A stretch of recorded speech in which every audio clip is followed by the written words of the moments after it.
আসসালামু আলাইকুম স্টুডেন্টস, তোমাদেরকে আমি ওয়াজ আর হ্যাড নিয়ে আজকে আলোচনা করব।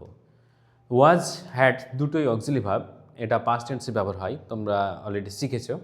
ওয়াজ মানে ছিল আর হ্যাড মানেও ছিল, দুটোর অর্থ যেহেতু ছিল এই জন্য আমরা ব্যবহারের ক্ষেত্রে অনেক সময় গুলিয়ে ফেলি। তো এসে আজকে দেখি আমরা কোথায় কোনটা ব্যবহার হচ্ছে। আমি লিখে রেখেছি, দেখো, ওয়াজ আর হ্যাড। I was tired.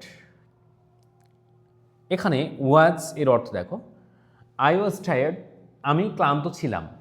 তাহলে এখানে কি করছে, যেখানে বক্তার মানে আমি যে সাবজেক্ট আছে সেই সাবজেক্টের নিজের স্ট্যাটাস, সে কোন অবস্থায় ছিল সেটাকে ইন্ডিকেট করছে। আই ওয়াজ টায়ার্ড, আমি নিজে ক্লান্ত ছিলাম, নিজের অবস্থাকে এখানে বর্ণনা করছে, ওই জন্য এখানে ব্যবহার হবে ওয়াজ। সেকেন্ড এক্সাম্পল দেখো, আই হ্যাড আ সাইকেল। এখানে আমি এসে কি বললাম, যে আমার একটি সাইকেল ছিল।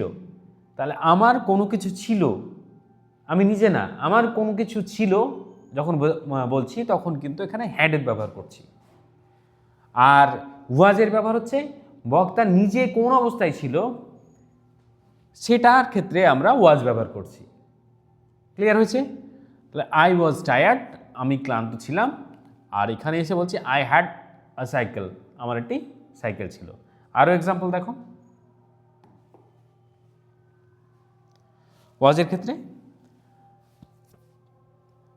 আইডেন্টিটি, পরিচয় প্রকাশের ক্ষেত্রে ওয়াজ ব্যবহার হয়। যেমন একটা example, she was a teacher, সে একজন শিক্ষক ছিল।